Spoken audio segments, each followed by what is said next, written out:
오늘 말씀은 마태복음 22장 37절에서 40절까지 말씀입니다. 예수께서 이르시되 내 마음을 다하고 목숨을 다하고 뜻을 다하여 주 너희 하나님을 사랑하라 하셨으니 이것이 크고 첫째 되는 계명이요 둘째도 그와 같으니 내 이웃을 내 자신과 같이 사랑하라 하셨으니 이 두 계명이 온 율법과 선지자의 강령이니라. 오늘은 자신을 사랑한다는 것이라는 제목을 가지고 이야기를 나누어 보도록 하겠습니다. 오늘 말씀을 보면 한 율법사가 율법 중에 어느 계명이 제일 크나이까? 라는 질문을 하자 예수님께서 내 마음과 내 목숨과 뜻을 다하여 하나님을 사랑하고 그와 같이 내 이웃을 내 자신과 같이 사랑하라고 말씀하시는 것을 볼 수가 있습니다. 율법을 가르치고 해석하는 율법사가 율법에 대하여 질문을 하였다는 것은 예수님이 어떠한 대답을 하시던 그것에 대하여 반박할 수 있는 준비를 하였다는 것인데, 우리가 읽은 것과 같이 예수님의 답변에 율법학자는 아무런 대꾸를 하지 못합니다. 다시 말해 하나님이 가장 원하시는 것이 무엇인지 이 질문과 답변을 통해 성령이 드러내고 있는 것이라고 볼 수가 있는 것이죠. 예수님이 사랑하라는 명령 안에는 사실 세 존재에 관한 사랑이 들어있는데, 하나는 하나님에 대한 사랑, 또 하나는 자신에 대한 사랑, 마지막으로 이웃에 관한 사랑이라고 말할 수 있습니다. 사실 하나님에 대한 사랑 혹은 이웃에 대한 사랑 이야기는 설교를 통해 우리에게 익숙한 이야기가 될 수 있습니다. 그러나 자기 자신에 대한 사랑 이야기는 우리가 조금 어색한 이야기로 들릴 수도 있을 것입니다. 아마도 자기 자신에 대한 사랑은 그 어떤 누군가가 특별히 명령을 하지 않아도 스스로 할 수 있다고 생각하기 때문일 것입니다. 그러나 만약 우리가 그렇게 생각한다면 사실 이것은 크나큰 오산일 수가 있습니다. 오늘 말씀을 통해 분명히 말씀드릴 수 있는 것은 우리가 하나님 혹은 이웃에 대한 사랑 이야기를 많이 들었음에도 불구하고 그것을 행동으로 이어나가기 어려운 이유는 자기 자신을 사랑하는 방법을 우리가 잘 모르고 있기 때문입니다. 그리고 자신을 사랑하지 못하는 어리숙함으로 인하여 하나님을 사랑하는 것과 이웃을 사랑하는 것에 많은 어려움을 겪게 됩니다. 한마디로 자기 자신을 사랑하지 못하는 존재는 하나님을 사랑하는 것, 이웃을 사랑하는 것에 익숙하지 못하게 된다는 것입니다. 사실 내 자신을 사랑하듯 내 이웃을 사랑하라는 명령은 간단한 문장과 달리 더 깊은 뜻을 담아내고 있습니다. 이 말씀은 자기 스스로가 자신에 대하여 얼마나 사랑하고 어떻게 사랑하는지에 따라 이웃을 사랑하는 깊이와 넓이, 방법이 달라질 수 있음을 드러내고 있습니다. 우리가 이웃을 사랑하기 위해 무엇보다 자기 자신을 사랑하는 방법을 알아야 하는데, 예수님께서는 그 방법으로 하나님의 사랑을 통해 배워나가기를 원하십니다. 하나님이 베푸시는 사랑을 배우고 느끼고 깨달을 때 우리는 비로소 자신을 진정으로 사랑할 줄 아는 사람으로 변모되는 것입니다. 그럼에도 불구하고 자기 자신에 대한 소중함을 늘 인식하고 살아간다는 것은 결코 쉬운 일이 아닐 것입니다. 많은 사람들이 자기 자신을 얼마만큼 사랑하는지에 대한 인식을 제대로 하지 않고 있거나 자신을 사랑하는 애를 드러내는 것에 대한 부정적인 느낌을 가질 때가 많기 때문입니다. 자기애가 너무 강한 타인을 배려하지 않은 이기심은 타인에게 불편함과 고통을 주고, 우리는 그러한 경험으로 자기애에 대한 부정적인 인식을 갖게 되는 것입니다. 그러나 자기애를 타인과의 관계 속에 균형감 있게 가지고 살아가게 된다면 우리의 인생은 보다 풍성하고 아름답게 이루어 나갈 수 있게 됩니다. 그러한 측면에서 자기애를 이기심으로 바라만 볼 게 아니라 하나님과 타인을 사랑하는 방법의 일환으로 바라보고 그것을 때에 맞춰 적절히 사용할 수 있다면 그것은 우리에게 크나큰 축복이 될 것입니다. 그렇다면 여러분은 여러분을 얼마만큼 사랑하시고 그 사랑을 어떻게 이루어내고 계신가요? 우리가 스스로 자신을 얼마나 소중하게 생각하고 사랑하는지 가장 두드러지게 판단할 수 있는 기준 중에 하나는 바로 건강함일 것입니다. 건강함은 자신 스스로가 얼마만큼 자기에 대하여 소중히 생각하고 사랑하고 있는지 가장 쉽게 판단할 수 있는 도구가 됩니다. 우리가 건강을 이야기할 때 가장 먼저 떠오르는 것은 바로 육체의 건강함일 것입니다. 육체의 건강함이 중요한 이유는 육체가 건강하지 못하게 되면 그것이 정신적인 건강에까지 영향을 미치기 때문입니다. 여기서 유념해야 할 것은 육체의 건강함이 장애의 유무를 이야기하는 것이 아니라 자신이 지금 가지고 있는 몸 가운데 가장 좋은 컨디션을 유지할 수 있는 능력을 이야기하고 있다는 사실입니다. 자기 자신에 대하여 소중함을 인식하는 사람은 항상 자기 자신의 육체가 좋은 컨디션을 유지할 수 있도록 노력을 해 나가게 됩니다. 우리의 몸이 좋은 컨디션을 가지게 된다면 우리의 정신은 많은 것들을 긍정적으로 바라보게 됩니다. 다른 사람을 돕거나 배려할 수 있는 힘이 생기고 어떠한 일을 만나든지 충분히 헤쳐나갈 수 있다는 긍정적인 생각을 하게 됩니다. 짜증나는 일 혹은 어려운 일을 당할 때 인내할 수 있는 힘이 생기고 다른 사람과의 관계를 맺어나갈 때 희생하는 마음으로 서 있게 될 때가 많이 있게 됩니다. 육체의 좋은 컨디션을 만들어 나간다는 것은 우리들의 삶의 퀄리티를 향상시켜주는 것입니다. 그러나 우리가 관가하지 말아야 할 것은 이러한 종류의 육체의 건강함은 가장 기초적이고 기본적인 일일 뿐 사실 자기 자신이 소중한 사람이라는 인식과 행동은 이 이상의 것들로 이루어진다는 사실입니다. 다시 말해 육체의 건강함을 유지해 나간다는 것만으로 우리가 자기 자신을 소중히 여긴다고 생각하는 것은 큰 오산이라는 것입니다. 오히려 자기 자신을 소중히 여기는 자기애는 컨디션을 잃어버리거나 건강함을 잃어버리게 되었을 때 아니면 어려운 일을 당하거나 마음의 고통이 찾아올 때 가장 강력하게 발휘되어야 하는 힘이 되어야 된다는 것입니다. 우리의 삶에 수없이 마주하게 될 위기와 어려움과 고난 앞에 자기의 힘이 드러나게 되고 이때 우리가 무너지지 않고 서 있게 되는 힘이 바로 자기 자신을 사랑할 수 있는 특별한 건강함에서 비롯된다는 것입니다. 우리는 우리 삶 속에 놓여진 수많은 어려움과 위기 앞에 일상에서 끊임없이 훈련하던 자기의 행위를 통해 가장 지혜롭고 멋지고 아름답게 이 일들을 헤쳐나갈 수 있어야 합니다. 건강하게 만들어 온 자기애는 어떠한 경우에도 자신에 대한 사랑을 놓지 않는 힘을 간직하고 있다는 것입니다. 즉 육체의 건강함을 넘어서 발휘되는 이 특별한 건강함은 어떠한 일을 만나든지 우리가 일어설 수 있는 힘을 가져다 줍니다. 그렇다면 어려운 가운데서도 자신에 대한 사랑을 잃지 않고 일어설 수 있는 그 특별한 건강함은 어떻게 만들어지는 것일까요? 우리가 특별한 건강함에 대하여 이야기하기 전에 먼저 기억해야 할 것은 자기 자신을 소중히 여기지 않는다는 것에 대한 가장 명확한 행위가 무엇인지를 파악하는 것입니다. 답을 먼저 말씀드리자면 그것은 바로 자기 자신을 그냥 내버려 두는 것입니다. 자신을 사랑하지 않는 가장 명확한 행위는 자신을 그냥 내버려 두는 것, 바로 그것이라는 거죠. 현대를 살아가는 사람들이 가지게 되는 병의 원인 중 가장 큰 퍼센테이지를 가지고 있는 것이 바로 스트레스일 것입니다. 자신이 스트레스를 받고 있다는 인식도 하지 못하고 살아갈 때 우리는 쉽게 우울함과 무력감에 빠져들게 되는 것입니다.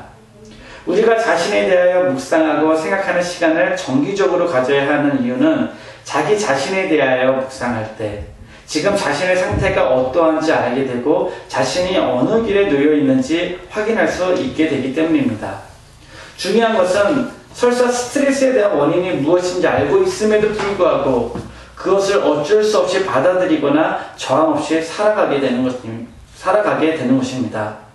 스트레스에 대한 저항 없이 그저 있는 그대로 받아들이게 될 때 심한 경우에는 목숨을 끊는 일까지도 벌어지게 됩니다.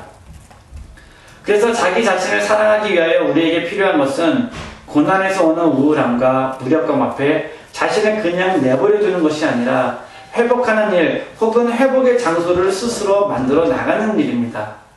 한마디로 자신을 사랑할 의지를 가지고 있다면 우리는 일상 가운데 자아 회복의 장소 혹은 자아가 회복되는 시간과 행동을 만들어 나가야 한다는 것입니다. 사랑과 소가 대결하는 투 경기에 쓰여지는 단어 중에 쾌렌시아라는 말이 있습니다. 투장 가운데 소가 안전하다고 느끼는 장소, 사람들에게는 보이지 않는 구역을 쾌렌시아라고 말하는 것입니다. 투사와 싸우다가 지친 소는 자신이 정한 그 장소로 가서 숨을 고르며 힘을 모읍니다. 기운을 되찾아 계속 싸우기 위하여 손은 쾌렌시아의 공간을 만들고 그곳에서 자신의 체력을 회복할 때 손은 더 이상 두려움을 느끼지 않게 된다는 것이죠. 소만 알고 있는 그 자리 쾌렌시아는 스페인어로 피난처 혹은 안식처라는 뜻을 가지고 있습니다. 쾌렌시아는 회복의 장소이자 세상의 위험으로부터 자신이 안전하다고 느끼는 곳입니다. 힘들고 지쳤을 때 기운을 얻는 곳이자 본연의 자기 자신에게 가장 가까워지는 곳인 바로 쾌렌시아인 것입니다. 사냥이나 수룩이 두려움 없이 풀을 뜯는 비밀의 장소, 독수리가 마음 놓고 둥지를 트는 거처, 곤충이 비를 피하는 나뭇잎 뒷면, 땅 두더지가 숨는 굴이 바로 쾌렌시아 그곳이라는 사실입니다. 그런데 투구장의 쾌렌시아는 처음부터 정해져 있는 것이 아니라고 합니다. 투구가 진행되는 동안 손은 어느 곳이 자신에게 가장 안전한 장소이며 숨을 고를 수 있는 자리인지 살피고 그 장소를 자신의 쾌렌시아로 삼습니다. 투구사가 소와의 싸움에서 이기려면 그 장소를 알아내어 소가 그곳으로 가지 못하게 막아야 한다고 합니다. 그래서 투구를 이해하기 위해 수백 번 넘게 투구장을 드나든 헤밍웨이는 자신의 책을 통해서 쾌렌시아에 있을 때 소는 말할 수 없이 강해져서 쓰러뜨리는 것이 불가능하다라고 이야기를 썼습니다. 예수님에게도 자신만의 쾌렌시아가 있었습니다. 사역을 하시다가 지칠 때 그때마다 기도하러 들어가셨던 산이 바로 예수님에게 쾌렌시아의 장소였습니다. 그 장소는 하나님과 대면하는 장소이자 자기 영의 회복이 이루어지는 장소였습니다. 예수님은 그곳에서 기도로 하나님을 만났고 기도로 자신의 연약함, 두려움, 스트레스를 풀어나가셨습니다. 기도는 하나님을 사랑함과 동시에 자신을 사랑하게 할 수 있는 행동이었던 것입니다. 예수님의 사역으로 지쳐가는 자신을 가만히 내버려 두지 않으셨고 자신의 삶에 건강함을 주는 양식이자 하나님과의 대면하는 장소로 은밀한 산을 사용하셨습니다. 예수님은 자신의 쾌렌시아에서 하나님이 자신을 사랑하심을 확인합니다. 그곳에서 무엇보다 자기 자신을 위한 기도를 드렸고 영육의 강건함을 회복하면 다시 내려와 다른 사람의 삶을 회복시키는 요정으로 다시 돌아가셨습니다. 예수님의 특별한 쾌렌시아가 궁극적으로 예수님에게 제공하였던 것은 자신의 길을 확인하고 그 길에 하나님이 함께 하심을 경험하는 것이었습니다. 자신의 길을 확인하고 하나님이 함께 하심을 매일 확인하는 것이 바로 예수님이 가지셨던 특별한 건강함이었다는 사실입니다. 우리는 예수님이 베드로와 함께 나누신 대화를 기억할 수 있습니다. 예수님은 제자들에게 물으십니다. 사람들이 인자를 누구라 하느냐? 그렇게 물으시자 그들은 주변 사람들이 대답하였던 것을 전해줍니다. 세례 요한이라고 하기도 하고 더러는 엘리야라고도 부릅니다. 또 어떤 사람은 옛 선지자 중에 한 사람이 살아났다고도 이야기를 하더군요. 그러자 예수님께서는 그 질문을 개인적으로 바꾸어 물으십니다. 그러면 너희는 나를 누구라 생각하느냐? 그때 베드로는 망설임 없이 이렇게 대답합니다. 주는 그리스도시요 살아계신 하나님의 아들이십니다. 그러자 예수님께서 대답하여 이르시되 시몬아 네가 참 복이 있도다. 이를 내게 알게 하는 이는 혈육이 아니요 하늘에 계신 내 아버지이시니라 라고 말씀을 하십니다. 예수님은 자신이 누구인지 자신이 어떠한 삶을 살아가는지 자신 스스로가 아닌 자신의 삶을 가장 가까이에서 바라본 베드로의 입을 통해 증언되자 베드로에게 복이 있다고 칭찬할 만큼 기뻐하십니다. 예수님이 이만큼 기뻐하셨던 것은 자신이 하나님의 아들로서 삶을 만들어가고 있음을 가장 가까이 있는 제자들에게 드러내고 보여줄 수 있었기 때문입니다. 예수님은 하나님의 아들로서의 삶을 사랑하셨고 그 길에 서 있는 자신을 사랑하고 계셨습니다. 그리고 쾌렌시아의 공간이었던 감람산은 예수님을 더욱더 예수님답게 만드는 역할을 해주었던 것입니다. 그 중에서도 쾌렌시아의 힘이 가장 강력하게 발휘되었을 때가 바로 로마 병사들에게 잡히시기 바로 전날이었습니다. 로마 병사들에게 곧 잡히게 될 것을 느끼시자 예수님은 다시 한번 자신의 쾌렌시아로 들어가십니다. 이때 우리가 눈여겨보아야 할 것은 예수님이 제자들에게 너희도 유혹에 빠지지 않게 기도하라고 경고하셨다는 것입니다. 어떠한 일이 일어날지도 모르는 제자들에게 유혹에 빠지지 않게 기도하라고 말씀하신 것은 지금 예수님의 심리 상태가 어떠한지를 보여주고 있습니다. 다시 말해 예수님이 지금 유혹의 갈림길에 놓여 계시고 있었다는 것입니다. 예수님이 지금 가장 필요한 것은 다시 한번 내가 누구인지, 내가 어떠한 길을 걸어야 하는지 확인하는 작업이었습니다. 예수님은 그곳에서 땀이 땅의 빗방울처럼 떨어질 정도로 기도를 하십니다. 그리고 그곳에서 힘을 얻고 자신이 누구인지, 내가 어떠한 것을 선택해야 할지 판단하시고 하나님의 아들로서의 길로 걸어 나가십니다. 예수님의 삶을 보면 자기 자신을 사랑하는 방식이 분명하게 드러나고 있는 것입니다. 그것은 자신만의 크렌시아를 찾아내고 그 장소로 가서 기도로 하나님을 대면하고 그 대면을 통해 자신을 발견하는 것입니다. 그리고 여기에 그치지 않고 세상에 나와 그분의 아들로서 하나님의 아들답게 살아가는 방식을 선택하는 것입니다. 한마디로 하나님의 아들로서 하나님의 아들답게 살아가는 것, 자신의 정체성을 잃지 않게 하므로 예수님은 최선을 다해 자신을 사랑해주고 있는 것입니다. 우리의 삶에 특별한 건강함을 갖는다는 것은 자아회복의 장소 혹은 시간을 정기적 습관처럼 가져서 스스로를 회복시키며 나가는 힘을 의미하고 있는 것입니다. 예수님처럼 늘 정기적이고 습관처럼 퀴렌시아에 가서 자아의 정체성을 회복시키는 일을 우리도 끊임없이 이루어내고 있어야 한다는 것입니다. 오늘 우리는 나만의 퀴렌시아를 만들며 나를 사랑하고 회복시키는 작업을 해 나가야 합니다. 그리고 이것은 누구나 어느 곳에서나 가능한 일입니다. 감리교회 지도자였던 요한 웨슬리의 어머니 수산나는 무려 19명의 자녀를 홈스쿨로 교육하였습니다. 우리가 생각할 때 그 여인에게는 자신의 영혼을 회복시킬 시간도 장소도 없을 듯 보입니다. 그러나 그녀는 기도에 힘쓰기 위하여 행주치마를 뒤집어 쓰고 기도를 했다고 합니다.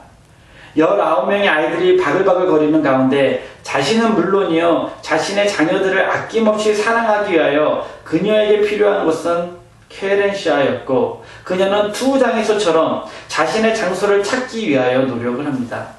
그리고 그것이 바로 행주치마를 뒤집어 쓰는 그 장소였다는 것입니다. 수산나는 자녀 교육으로 힘이 들 때마다 자신이 어떠한 존재이고 어떠한 길에 놓여져 있어야 하는지 중심을 잃지 않기 위하여 행주치마를 뒤집었습니다. 거기서 기도로 하나님을 대면하고 하나님의 사랑을 경험합니다. 어머니라는 자신의 사명을 잘 감당하기 위해 현실에 무너지지 않기 위해 결국 자아회복의 장소로 그 어머니는 현실에 맞는 쾌렌시아를 만들었다는 것입니다. 우리는 수산나를 통하여 자신이 자신을 사랑할 마음만 있다면 그 어떠한 상황 가운데서도 자신의 쾌렌시아를 만들어낼 수 있다는 사실을 알게 됩니다. 누군가에게는 그 장소가 예배처가 될 수 있고 누군가에게는 새벽에 기도하는 시간이 될 수도 있을 것입니다. 누군가에게는 독서와 스포츠가 될 수가 있고 누군가에게는 사색과 여행이 될 수도 있을 것입니다. 중요한 것은 이 모든 행위들 속에 포함되어야 하는 것이 나를 돌아보며 하나님과 대면하는 그런 가정이 들어있어야 한다는 것입니다. 나의 길을 확인하며 그 길에서 중심을 잃지 않고 걸어가고 있는가를 생각해 보아야 합니다. 자신의 길 혹은 자신의 정체성에 묵상 없이 그저 스트레스를 푸는 것에만 국한된 쾌렌시아는 궁극적으로 자신의 삶을 치유하지도 회복시키지도 못하게 됩니다. 우리가 그리스도인으로서 길을 잃지 않기 위하여 쾌렌시아를 만들고 그것을 통하여 나를 돌아다보며 하나님을 대면할 수 있다면 그 행위만으로 여러분은 충분히 자신을 사랑하고 있다고 저는 말씀드릴 수 있습니다. 그 과정을 통하여 하나님을 더욱 사랑하게 되고 타인을 사랑할 수 있는 힘이 생겨나기를 소원합니다. 그리스도인으로서의 쾌렌시아는 자기 만족에만 머무는 것이 아니라 그곳에서 길을 찾고 생명을 보충받아 이웃에게 나누어주는 것까지 이어진다는 사실을 우리는 늘 기억을 해야 할 것입니다. 오늘 말씀은 우리에게 길을 잃지 않고 나를 발견하는 것, 그래서 나를 나답게 살아가게 만드는 것이 자신을 사랑하는 사람임을 보여주고 있습니다. 그리고 그 사람이 이웃을 진정으로 사랑할 수 있게 됩니다. 오늘 하나님의 바람대로 여러분이 충분히 사랑받고 사랑할 수 있는 존재임을 여러분이 느끼시기를 바랍니다. 여러분의 현재 상황 속에서 여러분이 자신을 위해서, 자아 회복을 위해서 여러분이 힘을 얻을 수 있는 쾌렌시아를 만들고 그 쾌렌시아를 통해서 하나님과 대면함으로써 새로운 생명을 찾고 그 생명을 통하여 또 다른 이에게 생명을 전해줄 수 있는 하나님이 예수님의 가장 큰 계명이라고 하셨던 그 말씀을 우리가 실질적으로 행동하며 살아가기를 원합니다. 오늘도 그리스도인으로서 그리스도인답게 살아감으로 여러분이 충분히 자신을 사랑하고 있음을 다른 이들에게 보여줄 수 있는 그런 갈릴리언들이 되기를 소망하며 오늘의 말씀을 마치도록 하겠습니다. 기도하시겠습니다. 사랑의 하나님 감사합니다. 오늘 말씀을 통하여 이웃을 사랑하기 위하여 먼저 나를 사랑할 줄 아는 사람이 되어야 함을 다시 한번 되새기게 되었습니다. 예수님이 그러셨던 것처럼 오늘을 살아가는 우리들의 삶 가운데서 우리가 감당하기 어려운 수많은 위기와 고난 앞에 우리의 영과 육은 지쳐갈 때가 많이 있음을 고백합니다. 그럴 때마다 우리의 삶을 그냥 내버려 두는 것이 아니라 예수님이 그러셨던 것처럼 자아를 회복하고 하나님의 자녀답게 살아갈 수 있도록 저희를 인도하여 주시옵소서. 자신의 상황에 맞는 쾌렌시아를 발견하게 하시고 그곳에서 하나님을 경험함으로써 나의 길을 확인하고 그 길 위에서 온전히 설 수 있는 힘을 가질 수 있도록 인도하여 주시옵소서. 오늘도 팬데믹이라는 위기 앞에 길을 잃고 지쳐가는 이웃을 향해 눈을 돌릴 수 있는 힘을 주시고 회복된 나의 영혼을 통해 그들에게 큰 힘과 위로가 될 수 있는 우리 갈릴리언들이 될 수 있도록 인도하여 주시옵소서. 오늘도 예배를 통하여 예수 그리스도의 사랑과 삶을 발견해 주시는 은혜에 다시 한번 감사드리며 이 모든 말씀을 예수님의 이름으로 기도드렸습니다. 아멘.